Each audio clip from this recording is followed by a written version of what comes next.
আসসালামু আলাইকুম। প্রিয় দর্শক, অন্য মঞ্চের আলাপ চাইতায় আপনাদের সকলকে আমন্ত্রণ জানাচ্ছি। ঠিক বাংলাদেশে মোহাম্মদ ইউনূস ভাবছেন তিনি করাবেন ভোট, অর্থাৎ তার সরকার ক্ষমতায় থেকে নির্বাচন পরিচালনা করবে। একেবারে ভুল ভাবনা। ইউনূস সরকারের অধীনে যে ভোট হচ্ছে না, এটা এখন নিশ্চিত। হ্যাঁ, নিশ্চিত বলেই বলছি। ভোট হবে কেয়ারটেকার সরকারের অধীনে, এবং সেই সরকার শাসনভার হাতে নেয়ার আগেই চলে যেতে হবে ডক্টর মোহাম্মদ ইউনূসকে। এই বিষয়ে ট্রাম্প সাহেবও চূড়ান্ত সিদ্ধান্ত নিয়ে ফেলেছেন। সেই সিদ্ধান্তের কথা মার্কিন পররাষ্ট্রমন্ত্রী মার্কো রুবিও জানিয়ে দিয়েছেন ভারতের পররাষ্ট্রমন্ত্রী এস জয়শঙ্করকে। আর যে মোহাম্মদ ইউনূসকে যে আমেরিকার প্রশাসন আর কোনো গুরুত্বই দিচ্ছে না, সেটাও প্রমাণ হয়ে গেল যে পাকিস্তানের প্রধানমন্ত্রী শাহবাজ শরীফ এবং আসিম মুনির জেনারেল ফিল্ড মার্শাল তার সঙ্গে 1 ঘন্টা 20 মিনিট বৈঠক করেছেন হোয়াইট হাউসে বসে president Trump, vice president JD Vance, Marco Rubio, তারা মার্কিন পররাষ্ট্রমন্ত্রী মার্কো রুবিও। তো কিন্তু ইউনূসের সাথে 1 মিনিটের জন্য তারা দেখা করেননি, এবং তারা ইউনূসকে সময় দেননি। ইউনূস নিজে চেষ্টা করেছেন, তার যে লবিং ফার্ম তারা চেষ্টা করেছে, তাতেও কোনো রকম ডাল গলেনি।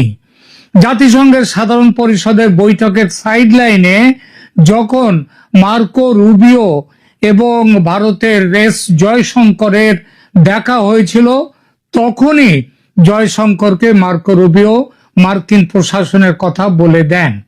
এই বৈঠকে এই সিদ্ধান্ত হয়েছিল যে বাংলাদেশের গণতান্ত্রিক উত্তরণের পথে আমেরিকা ভারতের সঙ্গে হাত মিলিয়ে কাজ করবে। আমেরিকার এ বিষয়ে বক্তব্য হলো, মার্কিন যুক্তরাষ্ট্র স্পষ্টভাবে এবং ধারাবাহিকভাবে বাংলাদেশে অন্তর্ভুক্তিমূলক গণতান্ত্রিক এবং ন্যায়সঙ্গত নির্বাচনের পক্ষে বক্তব্য দিয়েছে। সকল বাংলাদেশীর জন্য একটি অন্তর্ভুক্তিমূলক, অর্থাৎ সব দলকে নিয়ে ভবিষ্যৎ নিশ্চিত করার গুরুত্বের উপর জোর দিয়ে এসেছে আমেরিকা। এই অবস্থান শেখ হাসিনার আমল থেকে শুরু করে বর্তমান অন্তর্বর্তীকালীন সরকার পর্যন্ত ধারাবাহিক রয়েছে। মাঝখানে এমন একটি ভাবনা দানা বেঁধেছিল যে শেখ হাসিনার পতন ঘটেছে যে আমেরিকার চক্রান্তে, সেই সরকারকে বাইরে রেখে, মানে শেখ হাসিনার সরকারকে বাইরে, সরকার নয় তার দলকে, শেখ হাসিনাকে বাইরে রেখে ভোট করাতে চায় আমেরিকা। কিন্তু বর্তমানে আন্তর্জাতিক চাপ এতটাই প্রবল যে অন্তর্ভুক্তিমূলক নির্বাচনের পক্ষে আসতে হয়েছে মার্কিন যুক্তরাষ্ট্রকে, এবং মার্কো রুবিও সেটা স্পষ্ট করে জানিয়ে দিয়েছেন জয়শঙ্করকে। আর বাংলাদেশের ভোট নিয়ে ভারতের যে অবস্থান সেটা তো স্পষ্ট। Free, fair and inclusive election বা মুক্ত, স্বচ্ছ, সমস্ত দলের অংশগ্রহণে একটি নিরপেক্ষ নির্বাচন চায় ভারত। এরকম নির্বাচন কখনো ইউনূসের মতো একজন দলীয় শাসকের অধীনে হতে পারে না। সুতরাং ভোট ঘোষণার আগে ইউনূসকে চলে যেতে হবে, এবং যেতেই হবে। আন্তর্জাতিক গণমাধ্যমের প্রতিবেদন অনুযায়ী 2026 সালের ফেব্রুয়ারিতে নির্বাচন অনুষ্ঠানের ঘোষণা সত্ত্বেও নির্বাচন কমিশন যে চুপ রয়েছে, কিছু বলছে না, তার পেছনে এটাও একটা কারণ। ইউনূস সরকার কবে যাবেন? ইউনূস সরকারের টিকে থাকার বিষয়ে তাই ক্রমাগত সন্দেহ দেখা দিচ্ছে। আন্তর্জাতিক গণমাধ্যমের বিশ্লেষণ অনুযায়ী ইউনূসের নিরপেক্ষতা নিয়ে গুরুতর প্রশ্ন উঠেছে। দ্য ডিপ্লোম্যাটের প্রতিবেদনে উল্লেখ করা হয়েছে যে এনসিপি বা ন্যাশনাল সিটিজেন পার্টি প্রকৃতপক্ষে ইউনূসের নিজের প্রতিষ্ঠিত রাজনৈতিক দল, যে জন্য এই দলকে কিংস পার্টি হিসেবে এখন পরিচিত। এই দলটি যে শুধুমাত্র 3 মাসের পুরনো এবং সারা দেশে এর মাত্র 1 ডজনেরও কম কমিটি রয়েছে, তবুও এর প্রত্যক্ষ বিশেষ সুবিধা মতো প্রবেশ অধিকার রয়েছে প্রধান উপদেষ্টা ও অন্যান্য উপদেষ্টাদের কাছে সরকার চালাতে বড় ভূমিকা নিচ্ছে এই দল। আল জাজিরা এবং রয়টার্সের প্রতিবেদনে জানানো হয়েছে যে ইউনূস 2025 সালের মে মাসে পদত্যাগের কথা ভেবেছিলেন এবং বলেছিলেন। তিনি এনসিপি নেতাদের বলেছিলেন যে পরিস্থিতি এমন যে তিনি কাজ করতে পারছেন না, তাই বিদায় নিতে চান। সে কথা ফলাও করে প্রচারও করা হয় এই দলের পক্ষ থেকে। তারপর ইউনূস সিদ্ধান্ত যেটা পাল্টান, সেটাও এই দলেরই অনুরোধে। স্পষ্টতই এটা ছিল একটা গট আপ গেম। এবং একটা কথাই ক্রমে স্পষ্ট হয়ে উঠছে যে ইউনূস ক্ষমতা ছাড়তে চান না। আর এই জন্যই আওয়ামী লীগের পদচ্যুত শেখ হাসিনা বলেছেন যে ইউনূসের অধীনে নির্বাচন কখনো নিরপেক্ষ হতে পারে না। বিবিসি এবং আল জাজিরার মতে সেনাবাহিনীর সাথে ইউনূস সাহেবের সরকারের সম্পর্ক ক্রমশ খারাপ হওয়াটাও ইউনূসের ক্ষমতা থেকে বিদায় নেওয়ার একটা বড় কারণ। শেখ হাসিনার সঙ্গে ফোন আলাপের পর থেকে সেনাপ্রধান জেনারেল ওয়াকারুজ্জামান আরো অ্যাক্টিভ হয়ে উঠেছেন। তিনি স্পষ্টভাবে বলেছেন যে নির্বাচন ডিসেম্বরের মধ্যে করতে হবে, আর ইউনূস চলে গেলে নির্বাচন কমিশন কিন্তু সেটাই করবে, অর্থাৎ ভোট এগিয়ে এনে ডিসেম্বরেই করে নিতে পারে ভোট। ইউনূস এবং ওয়াকারের ভেতরকার এই ঠান্ডা যুদ্ধ পরিস্থিতি ইউনূসের সরকারকে আরো নাজুক করে তুলেছে এবং ইউনূসের সরে যাওয়ার দাবি ক্রমেই জোরালো হচ্ছে এবং চলে তাকে যেতেই হবে এই অক্টোবরের মধ্যেই, যাতে ডিসেম্বরে ভোট করা যায়। এই দাবিকে প্রতিষ্ঠা দিচ্ছে কেয়ারটেকার সরকার ব্যবস্থা নিয়ে বাংলাদেশের রাজনৈতিক দলগুলির অবস্থান। এই দলগুলি কেয়ারটেকার সরকার ব্যবস্থার সমর্থক ছিল এতকাল। আজ যদিও তাদের অনেকের অবস্থানের পরিবর্তন ঘটেছে, তাদের কেউ কেউ চাইছে ইউনূস ক্ষমতায় থাকলে তাদের রাজনৈতিক সুবিধা, সুতরাং ইউনূসের নেতৃত্বে হোক নির্বাচন। কিন্তু পুরনো দাবির ভূত যে ছাড়ছে না তাদের। 2024 সালের 17 ডিসেম্বর হাইকোর্ট পঞ্চদশ সংশোধনীর একটি অংশ বাতিল ঘোষণা করে কেয়ারটেকার সরকার ব্যবস্থা পুনর্বহাল করেছে। আদালত তার রায়ে বলেছে যে কেয়ারটেকার সরকার ব্যবস্থা বিলুপ্ত করা সংবিধানের মৌলিক কাঠামোর পরিপন্থী ছিল।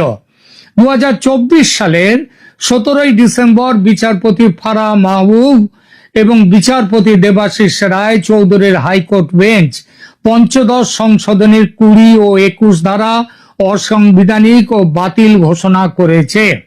আদালত তার রায়ে বলেছে যে কেয়ারটেকার সরকার ব্যবস্থা বিলুপ্ত করা সংবিধানের মৌলিক কাঠামোর বিরুদ্ধে এবং গণতন্ত্র, অবাধ ও সুষ্ঠু নির্বাচন এবং বিচার বিভাগীয় স্বাধীনতাকে ক্ষুণ্ণ করেছে। এই রায়ের ফলে সংবিধানে কেয়ারটেকার সরকার ব্যবস্থা পুনর্বহাল হয়েছে এবং সংবিধান সংশোধনের ক্ষেত্রে গণভোটের বিধান পুনর্বহাল হয়েছে। এই রায়ের বিরুদ্ধে আমি এই রায়ের ব্যাপারে আলোচনায় এক্ষুনি যাচ্ছি না, এটা এই আলোচনার বিষয় নয়। তবে এই রায়ের বিরুদ্ধে আপিল করা হয়েছে।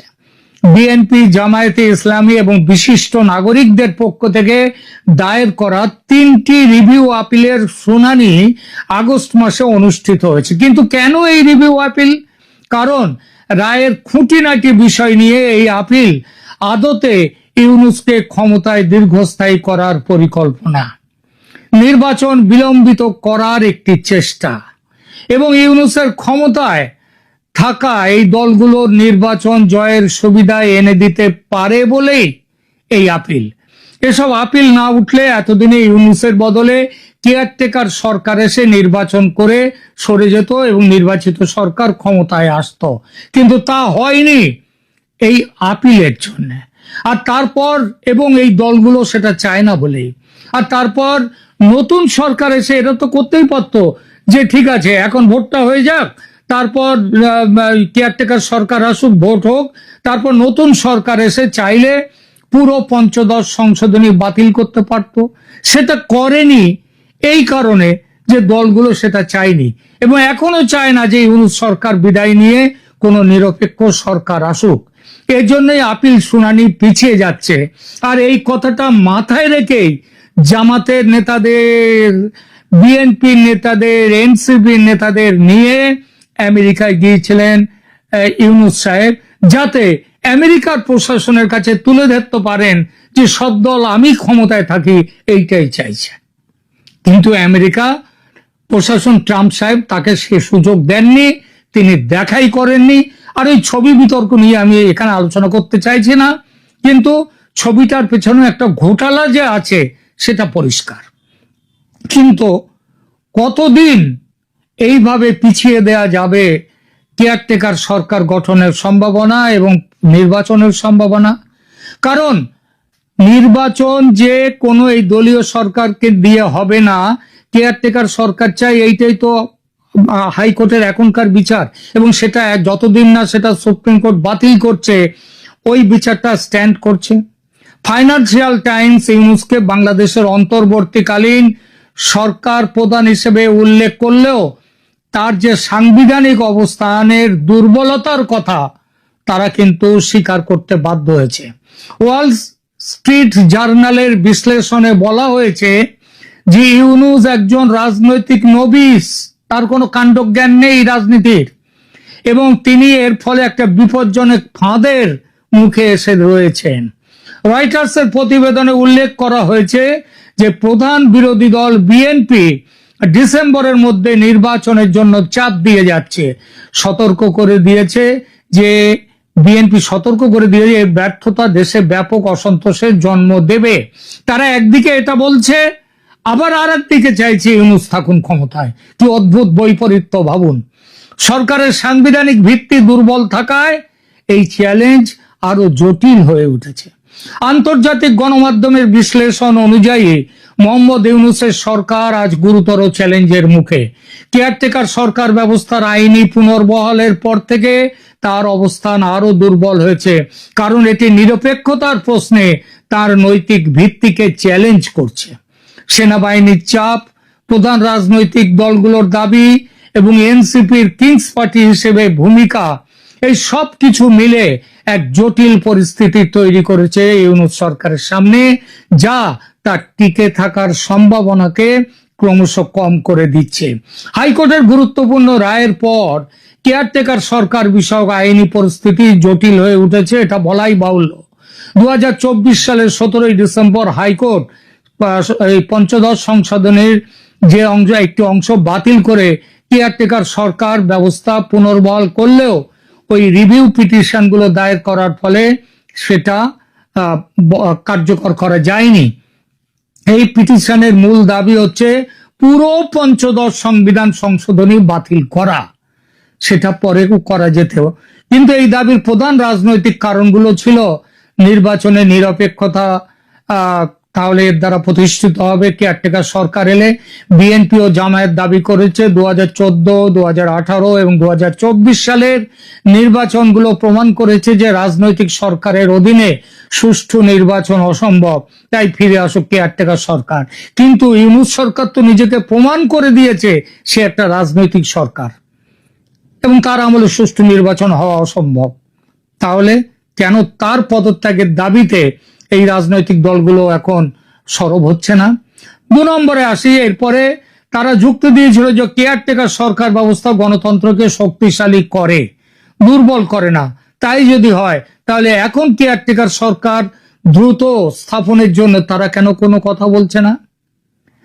আর শুনুন, আর এই যে তারা কেয়ারটেকার সরকার চাওয়ার পেছনে আইনি কারণ ছিল 2011 সালের রায়টি ঘোষণার 16 মাস পরে স্বাক্ষরিত হয়েছিল, রায় বেরিয়েছিল স্বাক্ষরিত হয়ে, যার আইনি বৈধতা নিয়ে প্রশ্ন উঠেছিল এবং তারা তুলেছে।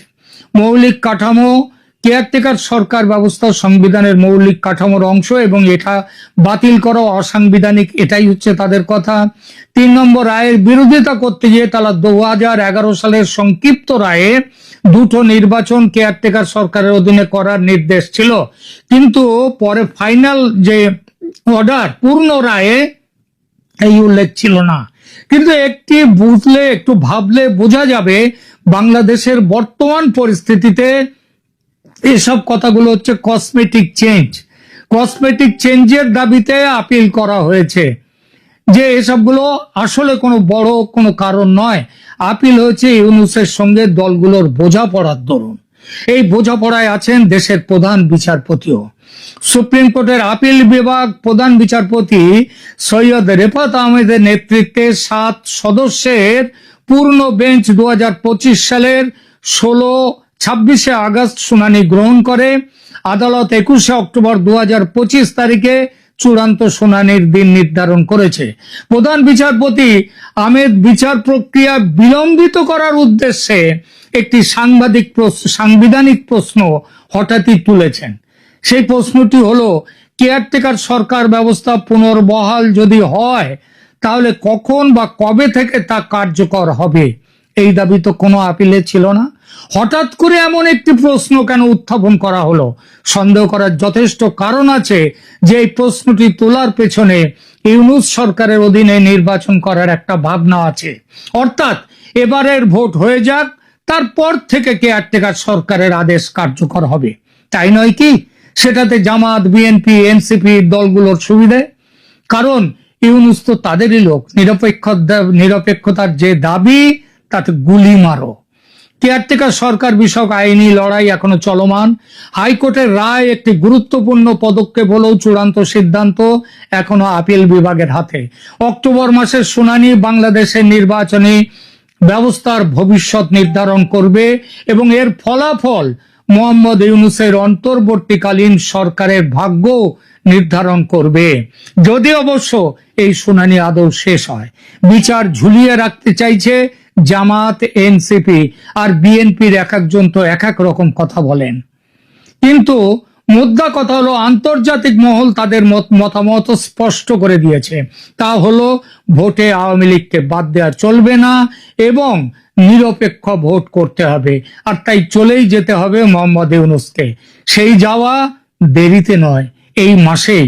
স্বেচ্ছায় না গেলে তাকে টেনে নামানো হবে চেয়ার থেকে। এই নামানোর প্রক্রিয়া যে শুরু হয়ে গেছে সেটা বোঝা গেছে রাষ্ট্রপতি শাহাবুদ্দিন চুপ্পুর পত্রবোমা থেকে। বলা বাহুল্য, এই পত্রবোমার পেছনে সেনাপ্রধান কিংবা সেনাবাহিনী যে নেই তা হতেই পারে না, তারাও আছে। অতএব ইউনূসের দিন যে দ্রুত ফুরিয়ে আসছে, দেওয়ালে সেই লিখন স্পষ্ট। ইউনূস সাহেব দেওয়ালের লিখন পড়তে পারলে ভালো, না পারলে হয়তো দেশেই সারা জীবন কাটাতে হবে, আর সেটা অন্ধকার কারাকক্ষেই তার থাকার সম্ভাবনা। কারণ কম অপরাধ তো তিনি করেননি। এখনকার মতো এখানেই রাখছি, ধন্যবাদ।